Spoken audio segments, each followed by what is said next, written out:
अस्सलाम वालेकुम बेटा जैसा कि हमने चैप्टर 7 शुरू किया था कोऑर्डिनेट ज्योमेट्री, आज हम एक्सरसाइज 7.2 शुरू करेंगे। 7.1 हमने कंप्लीट कर ली थी, आज 7.2 शुरू करेंगे। Question number 1, find the slope and inclination of the joining the points.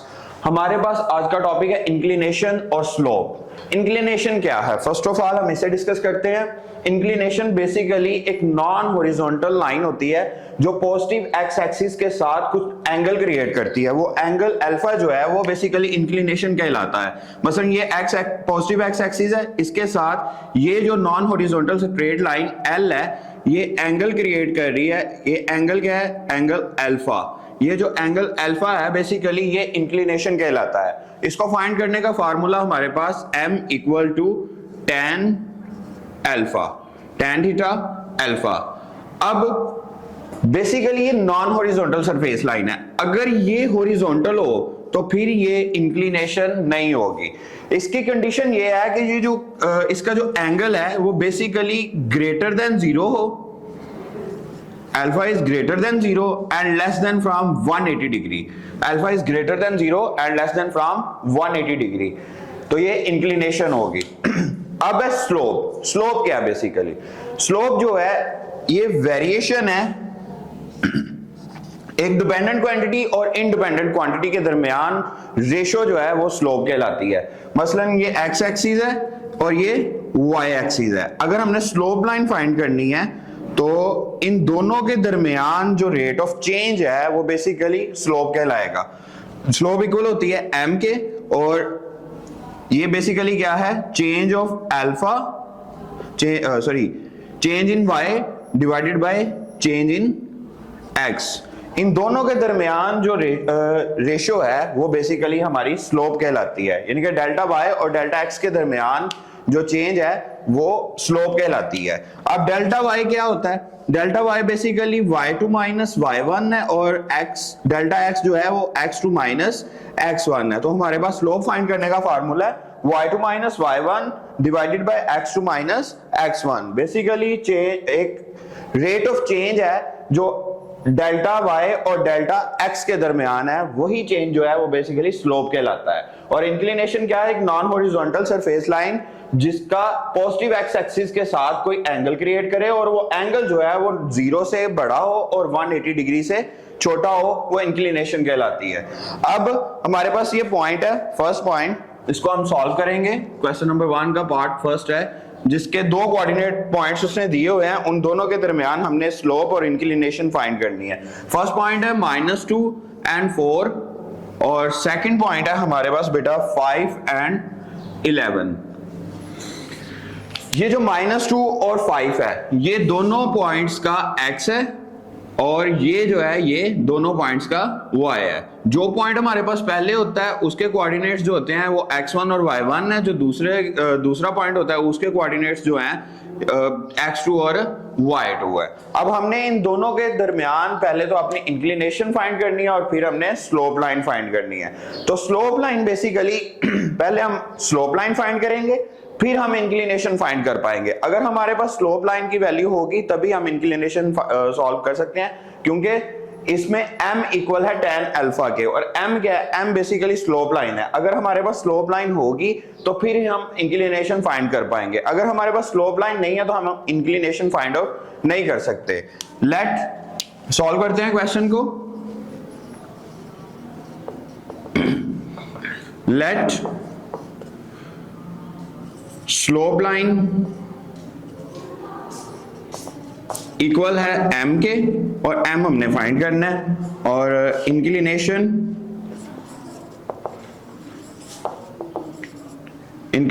Line equal है अल्फा के, और ये भी हमने फाइंड करना है। तो उसके लिए हमें सबसे पहले स्लोप लाइन फाइंड करनी पड़ेगी। स्लोप लाइन का फार्मूला अप्लाई करेंगे, m equal y2 minus y1 divided by x2 minus x1। अब ये दोनों हमारे पास कोऑर्डिनेट पॉइंट्स हैं, हम इनसे वैल्यू लेके पुट करेंगे। यहाँ पर हमारे पास y2 है, y2 ये आ गया 11 माइनस, उसके बाद y1 क्या है 4, और x2 है हमारे पास 5 माइनस इंटू -2, ये आ गई हमारे पास x1 की वैल्यू। अब इन्हें सॉल्व कर लेते हैं। 11 माइनस 4 किया तो हमारे पास आंसर आ गया 7 और 5 माइनस माइनस दोनों मल्टीप्लाई हो जाएंगे। 5 प्लस 2 आ गया, माइनस माइनस से मल्टीप्लाई होके प्लस में कन्वर्ट हो गया, 2 आ गई वैल्यू। अब इनको भी सॉल्व कर लेते हैं। 7 डिवाइडेड बाय 5 में 2 ऐड किया तो वैल्यू आ गई 7। ये दोनों कट होते हैं, 7 1 जा 7, तो हमारे पास m यानी कि स्लोप लाइन की वैल्यू आ गई 1। अब हम इंक्लिनेशन फाइंड कर सकते हैं। यहां पे हेडिंग देंगे नो इंक्लिनेशन। इंक्लिनेशन का फार्मूला हमारे पास m equal to tan alpha. tan alpha, अब हमारे पास m की वैल्यू क्या है 1। यहां से हम अपनी m की वैल्यू पुट करेंगे। m इक्वल है हमारा 1 के और ये आ गई tan alpha as it is ऐसे। अब tan जो है वो इधर मल्टीप्लाई हो रहा है, इधर आके डिवाइड हो जाएगा, लेकिन जब हम डिवीजन खत्म करेंगे तो ये इनवर्स में चला जाएगा, तो वैल्यू आ जाएगी tan इनवर्स अल्फा 1 इक्वल है tan इनवर्स 1 इक्वल है अल्फा के। अब tan इनवर्स हम अपने कैलकुलेटर से लेंगे तो tan इनवर्स जो है वो बेसिकली उसका अगर हम 1 के साथ उसको कैलकुलेट किया जाए उसे, तो उसका आंसर आता है 45 डिग्री। तो tan इनवर्स 1 जो है वो इक्वल होता है 45 डिग्री के। तो हमारे पास इंक्लिनेशन की जो वैल्यू आई वो आ गई 45 डिग्री। तो इस क्वेश्चन में स्लोप लाइन की वैल्यू है 1। अगर स्लोप लाइन 1 हो तो इंक्लिनेशन की वैल्यू क्या होगी 45 डिग्री। अब इस क्वेश्चन के पार्ट 2 और 3 आपने बेटा खुद करने हैं, सेम एज इट इज यही मेथड है। सबसे पहले आप स्लोप लाइन m फाइंड करेंगे और फिर आप इन दोनों पॉइंट्स का इंक्लिनेशन पॉइंट फाइंड करेंगे, यानी कि एंगल फाइंड करेंगे जो ये नॉन हॉरिजॉन्टल लाइन इस पॉजिटिव एक्स एक्सिस के साथ क्रिएट कर रही है। थैंक यू बेटा। अब हम क्वेश्चन नंबर 2 सॉल्व करेंगे। क्वेश्चन नंबर 2 है हमारे पास, by means of slopes show that the following points lie on the same line.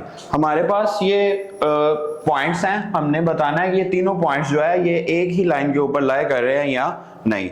तो उसके लिए हमें ये फाइंड आउट करना होगा कि अगर ये तीनों पॉइंट्स की जो स्लोप है वो सेम आती है, यानी कि पॉइंट ए बी, दो पॉइंट्स के दरमियान स्लोप लाइन फाइंड की जा सकती है, तो पॉइंट ए बी की स्लोप अगर पॉइंट बी सी की स्लोप के इक्वल आती है तो फिर इसका मतलब ये है कि दोनों पॉइंट्स जो हैं वो सेम लाइन के ऊपर लाई कर रहे हैं। स्लोप लाइन जब भी फाइंड की जाती है तो इस लाइन के कहीं से भी दो पॉइंट उठा के हम उनके दरमियान रेशो फाइंड कर सकते हैं। अगर वो रेशो जो है सेम हो, किसी और पॉइंट से भी फाइंड आउट करें, दोनों रेशो सेम हो, तो उसका मतलब ये होता है कि ये दोनों पॉइंट्स जो हैं वो एक ही लाइन के ऊपर लाई कर रहे हैं, या वो 3 पॉइंट है या 4 पॉइंट है, जितने भी पॉइंट्स हो, अगर उन तमाम पॉइंट्स की स्लोप जो है वो सेम आ जाए तो उसका मतलब ये है कि वो सारे पॉइंट एक ही लाइन के ऊपर लाई कर रहे हैं। तो हम इन दोनों पॉइंट्स, तीनों पॉइंट्स के दरमियान स्लोप लाइन फाइंड करेंगे। फर्स्ट ऑफ ऑल हम मेंशन करेंगे गिवन पॉइंट्स। गिवन पॉइंट्स और पॉइंट ए है हमारे पास -1 -3, पॉइंट बी है बेटा हमारे पास 1 5 एंड पॉइंट सी है बच्चे हमारे पास 2 and 9।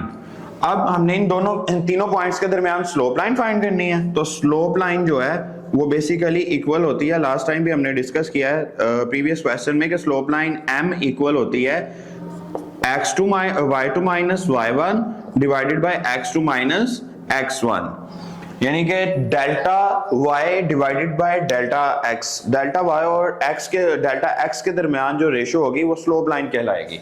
अब हम स्लोप लाइन फाइंड करेंगे पॉइंट a और b के दरमियान। Slope line A and B, line segment A and B। तो लाइन सेगमेंट A और B के दरमियान हम स्लोप लाइन फाइंड करेंगे। तो A के जो पॉइंट है ये 1 के और B के पॉइंट जो है ये x2 और y2 है। तो हम यहाँ पे वैल्यू पुट करेंगे y2 की वैल्यू है 5 माइनस y1 की वैल्यू है इंटू -3, और इसी तरह हमारे पास x2 की वैल्यू है 1 माइनस इंटू -1। अब बेटा इसे सॉल्व कर लेंगे, माइनस माइनस से मल्टीप्लाई होके प्लस में कन्वर्ट हो जाएगा, इसी तरह नीचे माइनस माइनस से मल्टीप्लाई होके प्लस में कन्वर्ट हो जाएगा। दोनों वैल्यूज को ऐड करेंगे तो वैल्यू आ गई 8 डिवाइडेड बाय 2। 2। अब 2 को 8 को 2 पे डिवाइड करेंगे, 2 1 जा 2, 2 4 जा 8, तो line slope line A B की कितनी आ गई 4। Slope line line segment A B के दरमियान वैल्यू आ गई 4। अब हम स्लोप लाइन फाइंड करेंगे, no slope line B line segment B C, तो बी और सी के दरमियान अब फाइंड करेंगे। तो अब हमारे पास जो बी के कोऑर्डिनेट्स होंगे वो x1 और y1 है, और जो सी के होंगे वो x2 और y2 है। तो y2 की वैल्यू आ गई 9 माइनस y1 की वैल्यू है 5। इसी तरह x2 की वैल्यू है 2 माइनस x1 की वैल्यू है 1। अब 9 में से 5 लेस किया तो वैल्यू आ गई 4, 2 में से 1 लेस किया तो वैल्यू आ गई 1। डिनोमिनेटर में 1 की कोई भी वैल्यू नहीं होती, लिखे या ना लिखे एक ही बात है। तो आंसर आ गया हमारे पास 4। तो स्लोप लाइन बी सी की वैल्यू कितनी आ गई, लाइन सेगमेंट बी सी की वैल्यू भी आ गई 4। मैंने आपको पहले बताया था कि अगर अगर गिवन पॉइंट्स के दरमियान हम ये फाइंड करते हैं कि वो तीनों पॉइंट्स या चारों पॉइंट्स, जितने भी पॉइंट्स हैं वो सारे गिवन पॉइंट्स जो हैं एक ही लाइन के ऊपर लाई करेंगे, तो उनके दरमियान जो स्लोप लाइन होगी उनकी वैल्यू सेम होगी। तो ये जो 3 गिवन पॉइंट्स है हमारे पास, हमने ये फाइंड करना था ये एक ही लाइन के ऊपर लाई करते हैं या नहीं। तो ये चीज मैं पहले आपको बता चुका हूं कि स्लोप लाइन के जो भी पॉइंट्स होते हैं उनके दरमियान जो वैल्यू ऑफ m फाइंड की जाती है वो सेम ही होती है, चाहे वो पॉइंट यहाँ पे लाई करता है, चाहे वो पॉइंट यहाँ पे लाई करता है, चाहे वो पॉइंट यहाँ पे लाई करता है। यहाँ पे भी उसकी वैल्यू सेम होगी, यहाँ पे भी, यहाँ पे भी। सपोज यहाँ पे 4 है तो फिर यहाँ पे भी 4 ही होगी और यहाँ पे भी 4 ही होगी, क्योंकि चेंज जो है, जो रेशियो है चेंज की, वो हर जगह सेम रहेगी। वो ऐसे नहीं है कि यहाँ पे 2 हो, यहाँ पे 3 या इससे नेक्स्ट यहाँ पे जाके 5 हो जाए, ऐसा पॉसिबल नहीं है। इन तीनों पॉइंट्स का जो रेशियो है वो सेम ही रहेगी। तो हमने पहले लाइन स्लोप लाइन फाइंड की ए बी के दरमियान, वो 4 आ गई, बी सी के दरमियान की तो वो भी 4 आ गई। अब from 1 and 2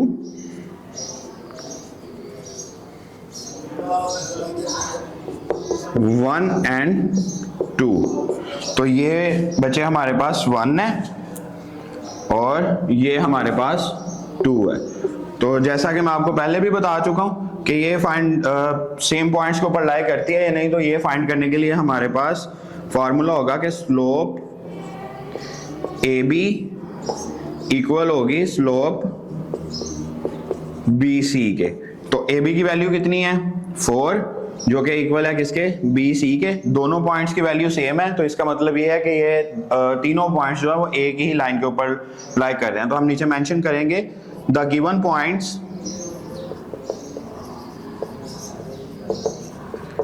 points are lie on the same line. The given points are lie on the same line. अब बेटा क्वेश्चन नंबर ये हमारा क्वेश्चन नंबर 2 का पार्ट 1 था, ये यहीं खत्म हो गया। हमने ये फाइंड करना था कि गिवन पॉइंट जो है वो सेम लाइन के ऊपर लाई करते हैं या नहीं।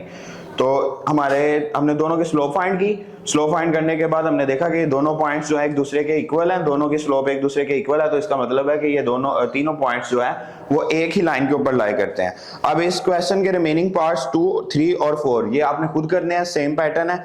आपने इनमें भी यही फाइंड करना है, पहले P और Q के दरमियान स्लोप फाइंड करेंगे, फिर Q और R के दरमियान। अगर दोनों की वैल्यू इक्वल हुई तो देन इसका मतलब ये है कि ये P, Q और R जो है ये एक ही लाइन के ऊपर लाई कर रहे हैं। फिर क्वेश्चन नंबर 2 के पार्ट 3 में भी सेम एज इट इज यही मेथड, 4 में भी सेम एज इट इज यही मेथड। तो बेटा ये आपने खुद करना है और नोट्स बनाने हैं।